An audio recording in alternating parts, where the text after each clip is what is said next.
Assalamualaikum warahmatullahi wabarakatuh. Kami dari kelompok 7 akan menjelaskan materi kami, yaitu kategori manajemen risiko. Sini saya Meliana Dewi Safitri selaku moderator sekaligus penyaji akan menjelaskan materi kami yang pertama, yaitu komponen dari manajemen risiko. Dari materi komponen manajemen risiko ada 8 menurut COSO atau Committee of Sponsoring Organization of the Tradeway Commission. Ada 8, yaitu yang pertama ada lingkungan internal atau internal environment. Yang kedua ada penentuan sasaran atau objective setting. Yang ketiga ada event identification atau identifikasi peristiwa. Yang keempat ada penilaian risiko atau risk assessment. Yang kelima ada tanggapan risiko atau risk response. Keenam ada aktivitas pengendalian atau control activities. Ketujuh ada informasi dan komunikasi atau information and communication. Dan yang terakhir ada monitoring atau pemantauan. Yuk simak apa itu dari 8 komponen tersebut. Baik, saya akan menjelaskan ke-8 dari komponen tadi. Yang pertama ada lingkungan internal atau internal environment.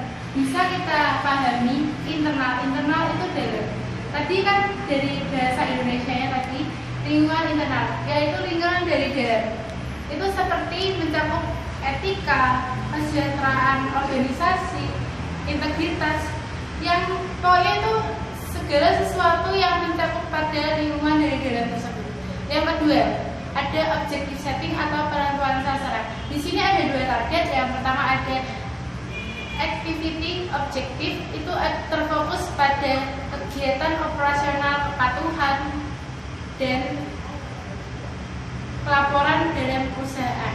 Yang kedua dari objective setting ini ada strategic objective. Di sini terfokus pada visi dan misi pada perusahaan tersebut. Yang ketiga, saya akan menjelaskan identifikasi peristiwa atau event identification. Sini kita akan mengidentifikasikan berbagai peristiwa yang berpotensi mempengaruhi strategi dan pencapaian dari suatu perusahaan. Dan yang keempat, saya akan menjelaskan penilaian risiko atau risk assessment. Di sini kita menilai suatu peristiwa atau kondisi yang hubungannya berpotensi dengan pencapaian tujuan perusahaan. Jadi itu perbedaan dari yang tadi. Kalau yang tadi itu mengidentifikasikan, kalau ini menilai.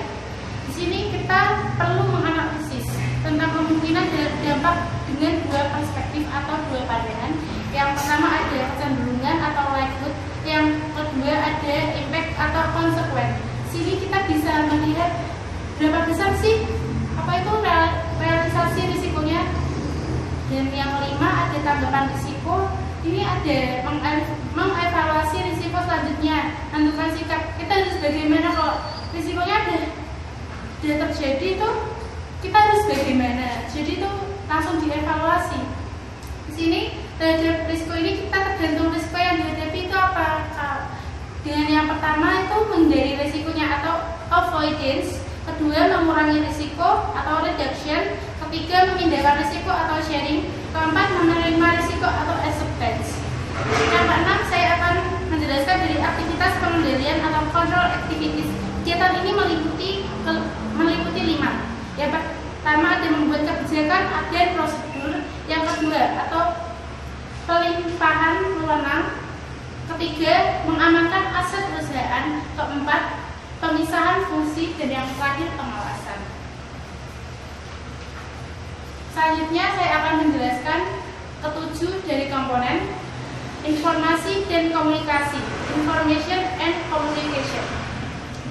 Dari informasi dan komunikasi ini ada fokus pada pengidentifikasian informasi dan memungkinkan kepada pihak terkait melalui faktor terpenting dalam komunikasi. Ini ada 3 yang penting, ya.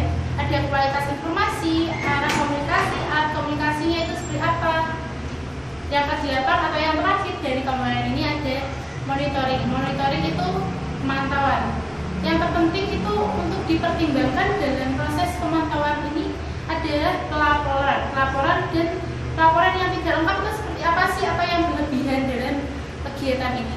Sekian, saya Meliana Desakri dari penjelasan ini. Yang selanjutnya adalah kategori manajemen risiko. Manajemen risiko adalah serangkaian prosedur dan metodologi yang digunakan untuk mengidentifikasi, mengukur, memantau, dan mengendalikan risiko yang timbul dari kegiatan usaha. Risiko dapat dikategorikan ke dalam dua bentuk yang dikemukakan oleh Hanafi, yaitu risiko murni dan risiko spekulasi. Risiko murni merupakan suatu risiko yang dimana jika terjadi akan mengakibatkan kerugian dan jika tidak terjadi maka tidak memunculkan kerugian, tetapi juga tidak menimbulkan keuntungan. Sedangkan risiko spekulasi merupakan risiko yang berhubungan dengan kejadian dua kemungkinan, yakni peluang mengalami kerugian finansial atau mendapatkan keuntungan. Kelompokkan risiko secara hierarkis berdasarkan karakteristik penyebab risiko, antara lain yang pertama, risiko keuangan negara dan kekayaan negara. Risiko keuangan negara dan kekayaan negara yaitu yang berkaitan dengan kondisi fiskal pemerintah pusat meliputi kerangka ekonomi makro, pengangguran, perpajakan, perbendaharaan, dan pengawasan keuangan berkaitan dengan kekayaan negara yang meliputi barang milik negara atau BMN, kekayaan negara yang dipisahkan, investasi pemerintah, dan kekayaan negara lainnya. Yang kedua, risiko kebijakan. Risiko kebijakan merupakan risiko yang berkaitan dengan perumusan dan penetapan kebijakan internal maupun eksternal organisasi. Yang ketiga, risiko reputasi. Risiko reputasi merupakan risiko yang berkaitan dengan persepsi negatif atau menurunnya tingkat kepercayaan pemangku kepentingan eksternal terhadap organisasi. Yang keempat, risiko fraud. Risiko fraud merupakan risiko yang berkaitan dengan perbuatan yang mengandung unsur kesengajaan, niat menguntungkan diri sendiri atau orang lain, penipuan, penyembunyian atau penggelapan, dan penyalahgunaan kepercayaan yang bertujuan untuk memperoleh keuntungan secara tidak sah yang dapat berupa uang, barang, atau harta, jasa, dan tidak membayar jasa. Yang kelima, risiko legal. Risiko legal merupakan risiko yang berkaitan dengan tuntutan atau gugatan hukum kepada organisasi atau jabatan. Poin nomor 6 yaitu risiko kepatuhan.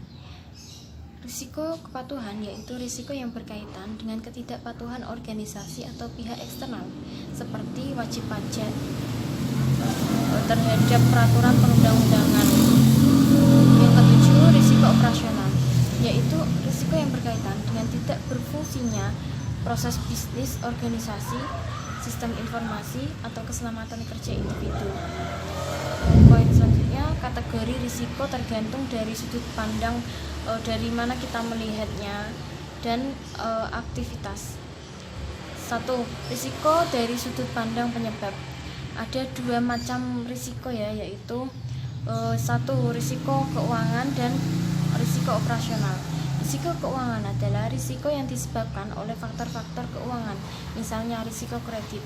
Sedangkan risiko operasional adalah risiko yang disebabkan oleh faktor-faktor non-keuangan, misalnya manusia, teknologi, sistem dan prosedur, dan juga alam. Lalu ada dua risiko jika dilihat dari akibat yang ditimbulkan, yaitu risiko murni dan risiko spekulatif. Risiko murni adalah apabila suatu kejadian berakibat hanya merugikan dan tidak kemungkinan adanya keuntungan. Sedangkan risiko spekulatif adalah risiko yang tidak saja memungkinkan terjadinya risiko melakukan investasi. Yang kedua, risiko dari sudut pandang aktivitas. Ada beberapa macam ya, yaitu poin A, risiko dari sudut pandang kejadian, misalnya risiko kebakaran. Poin B, risiko dari sudut pandang jenis risikonya, mencakup risiko teknologi, risiko keuangan atau ekonomi, risiko SDM, risiko kesehatan, risiko politik, risiko hukum, risiko keamanan, dan lain sebagainya. Poin C, risiko dari sudut pandang sumbernya meliputi risiko internal atau reputasi, keamanan, manajemen informasi untuk pengambilan keputusan, dan risiko eksternal yaitu politik, ekonomi, bencana alam. D. Risiko dari sudut pandang penerima risiko atau pihak yang terkena dampak risiko meliputi orang atau human risk, risiko reputasi, hasil program. Poin E. Risiko dari sudut pandang tingkat kemungkinan dan dampak risiko mencakup risiko rendah, risiko menengah, risiko tinggi. Poin F. Risiko dari sudut pandang hierarki risiko mencakup risiko strategi, risiko program, risiko proyek, dan risiko operasional. Poin selanjutnya akan disampaikan oleh rekan saya. Poin C yakni sumber manajemen risiko. Yang pertama, politik, yang kedua, lingkungan, yang ketiga, perencanaan, yang keempat, pemasaran, yang kelima, ekonomi, yang keenam, keuangan, ketujuh, alami, kedelapan, teknis, 9, manusia, 10, kriminal, dan yang terakhir, keselamatan.